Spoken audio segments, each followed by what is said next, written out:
Welcome to the Old Geezer's Diary. I'm Chris. One of the things I want to do with this diary is to introduce people to different things that they haven't seen before. I live in a town called Felixstowe.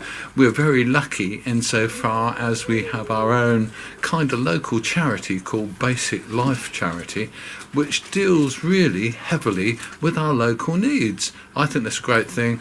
I met the guy who runs it, a chap called Graham Denny. What a nice man. Please see what you think. We started 17 years ago, nearly 18, 24th of January year 2000 we registered, but we'd started a couple of years before that. Right.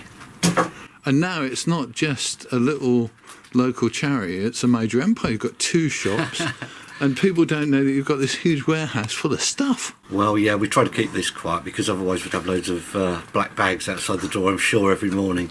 But the shops are really successful. They do well in Walton and in Felixstowe. And down here we do lots of eBay things and Amazon and things like that. You raise money. One of your big claim to fame really is that you raise money for local charities or for local needs. Yeah, everything goes locally to meet local needs. We've obviously got the pop-up shops, which people know about. We get lots of referrals from social services and people like that for individuals who need some help, so we'll always help out if we can. And it's just good fun, really. And you just love doing it, don't you? You've been doing this as a job for years now, haven't you? And you love it. Yeah. Well, I came out of shipping, I had a shipping company in 2009, and I didn't think it'd be like this. It's harder work doing this than the shipping company, but it's so rewarding. It's so much fun, and all the volunteers and the people who work for the charity really, really do get so much out of it. Because you feel better at the end of the day, don't you, when you've done a day's work here than you would in business, I guess. Definitely, because it's the helping the old lady across the road syndrome, I think, you know. Everybody needs to be needed, and if you work or volunteer for the charity, you're meeting a need, and it's a really satisfying feeling. How do you go on for volunteers? Do you need more volunteers all the time, I suppose? We always do, yeah.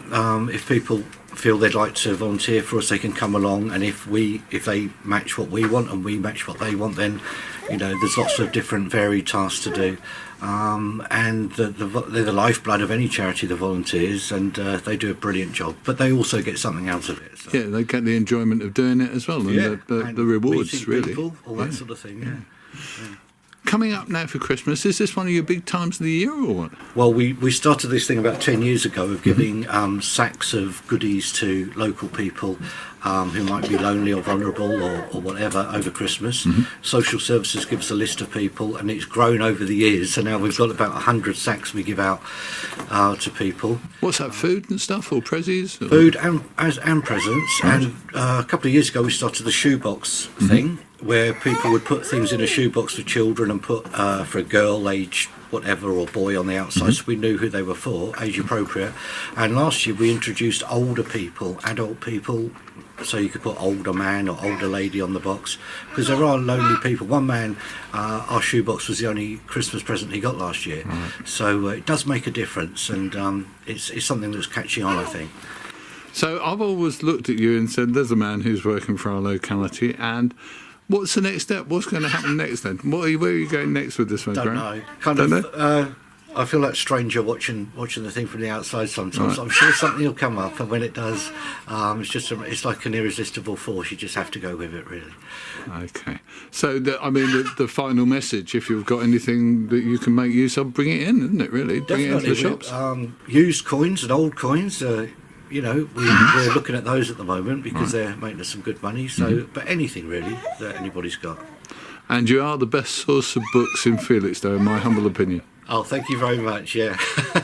If anybody has a specific book or range of books they're looking for, we'll always have a look out for it and see if we can find them.